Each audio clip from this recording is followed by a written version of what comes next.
Medical insurance, health insurance இன்னைக்கு எல்லாத்துக்குமே ரொம்பவே தேவை இருக்குது. என்ன பல வியாதிகள், வித்தியாசமான வியாதிகள் எல்லாம் பாதுகாக்கணும். வியாதிகளை விட்டும் நம்ம இங்கே சில விஷயங்களை ஜாயிஸ்ன்னு பேசுவோம். நம்ம நியத்து வைக்கணும், அல்லாஹ் என்ன இந்த நிலைமைக்கு கொண்டு போய் சேர்க்கக்கூடாது.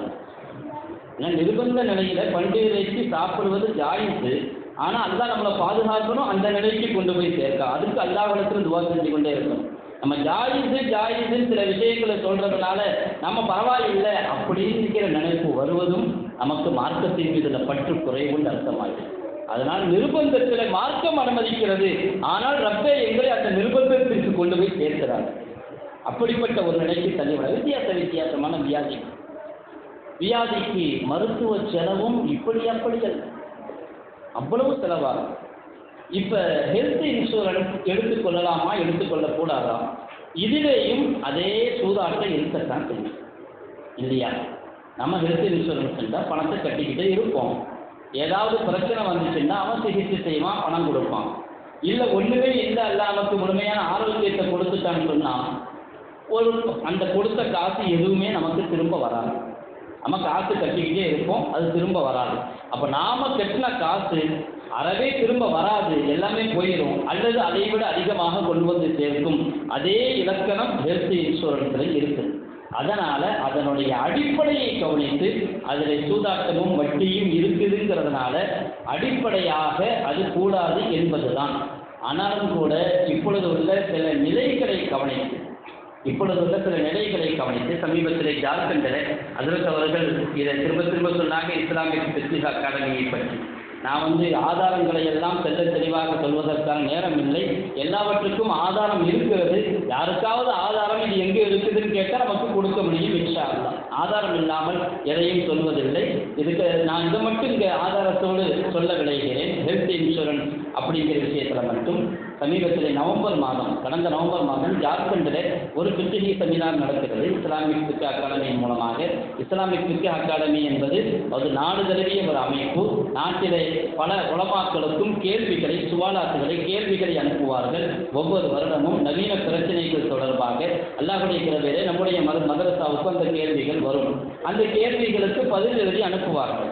அந்த பதிலை ஆய்வு செய்து அதற்கு பிறகு 3 மாத காலம் டைம் கொடுப்பாங்க ஆய்வு செய்வதற்கு. அதுக்கு பிறகு அதை அவங்க ஆய்வு செய்வாங்க. அதற்கு பிறகு 6 மாதத்திற்கு பிறகு ஒரு செமினார் நடத்துவாங்க. அதில் முனாக்கஷா, விவாதங்கள், எதிர் விவாதங்கள் எல்லாம் நடக்கும். அதற்கு பிறகு ஒட்டுமொத்தமாக ஒரு தீர்மானத்துக்கு வருவாங்க. இதுதான் செமினாருடைய சாராம்சம். இப்படி நவம்பரில் ஜார்க்கண்டில் நடந்துச்சு சமீபத்தில். அதில் ஒரு தலைப்பு ஹெல்த் இன்சூரன்ஸ் தொடர்பாக.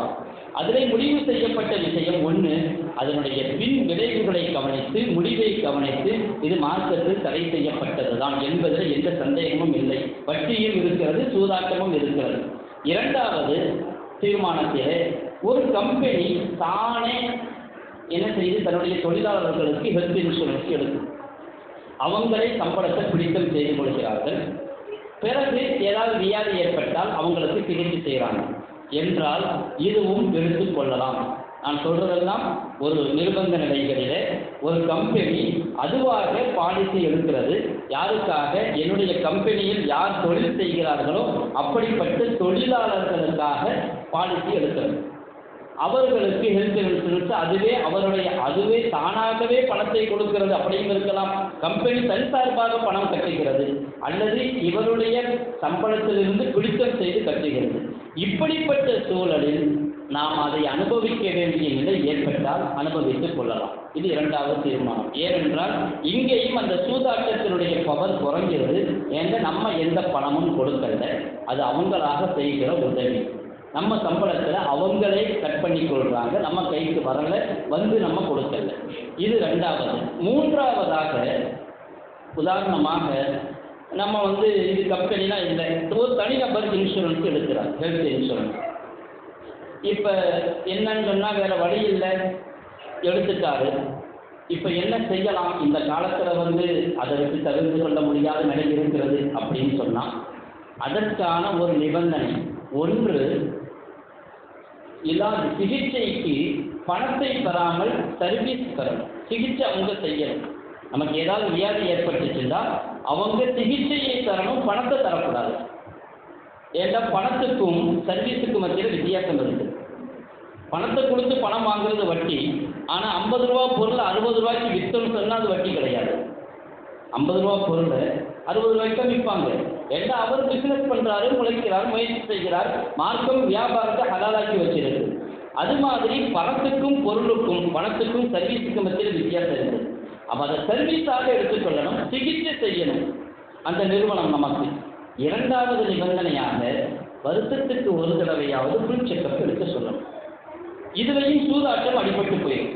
நாம் வருஷத்துக்கு ஒரு 10,000 ரூபா கட்டுறோன்னு சொன்னால் நமக்கு வியாதியே ஏற்படலை, அந்த பணம் நம்ம கையை விட்டு போயிடும். எவ்வளோ பணம் கட்டினாலும் இப்போ வருஷத்துக்கு ஒரு தடவை எங்களுக்கு செக்கப் எடுங்கன்னு சொன்னால் நாம் கட்டின பணம் வீணாகி போகலை, நாம் கட்டின பணத்துக்கு ஒரு சர்வீஸ் நடந்துருக்குது. இதுலையும் சூதாட்டம் அடிபட்டு போய்விடும். இப்படி செஞ்சு கொண்டால் பரவாயில்லை.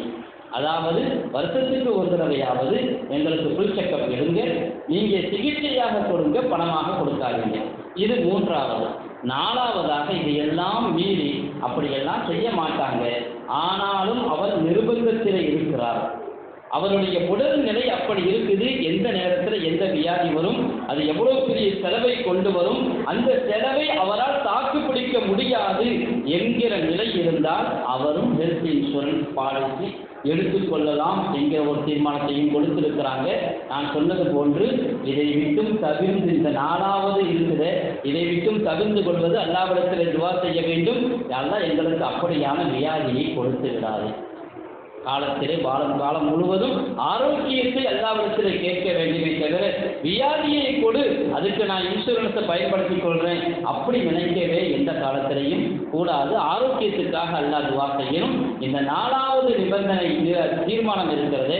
ஒரு நிர்பந்த நிலையிலே ஒரு தனிநபரை கவனித்து, சில பேருக்கு அப்படியான ஆரம்பத்திலிருந்தே வியாதி, sugar, low sugar, high sugar, high pressure, low pressure, எந்த நேரத்தில் மயங்கி விழுவாருன்னு தெரியாது.